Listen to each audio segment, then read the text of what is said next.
The long wait is over, and the Gilded Age is back with Season 3, kicking off with an episode titled, Who is in Charge Here? Even though the premiere might not have blown anyone away, it certainly gave us enough drama, historical nods, and eccentric behavior to keep things entertaining. But the real question is, who's acting like a decent human being this week? Spoiler alert, pretty much only Peggy. Everyone else is either a total mess or acting like the 1880s version of a villain in a soap opera. Let's dive deep into what's really going on in this episode, with all the juicy gossip and ridiculous moments. The episode opens far from the elite ballrooms of New York, in a dusty Arizona town that honestly looks more like a high school play set than a real Western town. We're here because George Russell is still hungry for power and money. He's expanding his railroad empire and wants to build right through land currently occupied by stubborn miners.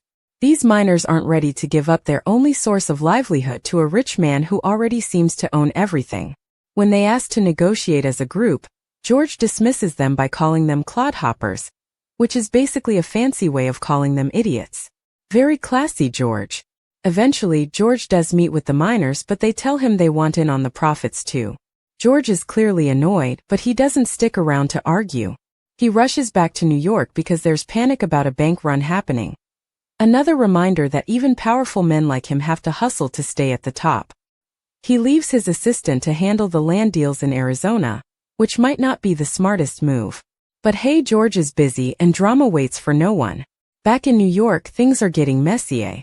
Ada is now officially in charge of the Van Ryn household, thanks to the inheritance she got after Robert Sean Leonard's character passed away.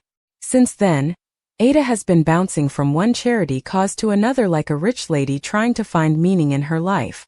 Her latest obsession? The temperance movement. And while the show treats it like a joke, there's a lot more depth to it than just alcohol is bad.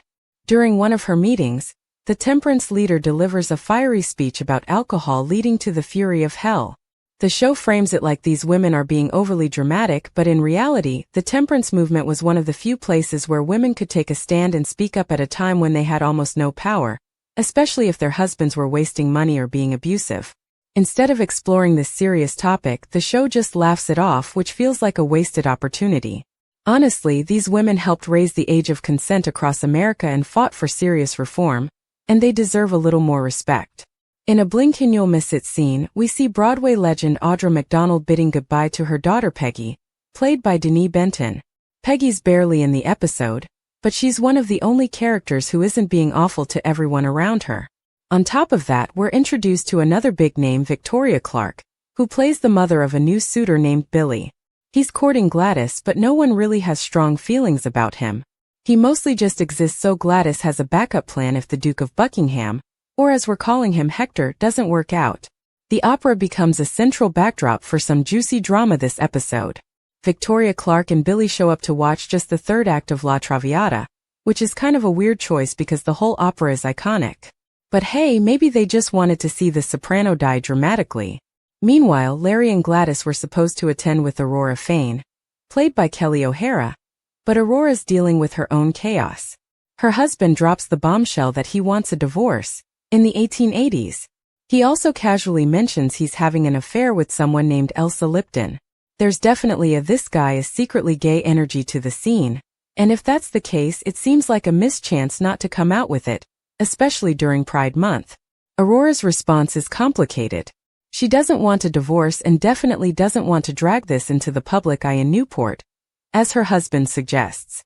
To make matters worse, when she visits Agnes and Ada, Agnes basically tells her that if she divorces her husband, she won't be welcome at dinner anymore.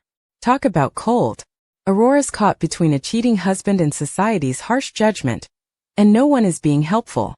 Speaking of people being rude, Bertha is back to her usual manipulative self. She's still pushing hard to get Gladys to marry the Duke of Buckingham, even though Gladys clearly isn't into it.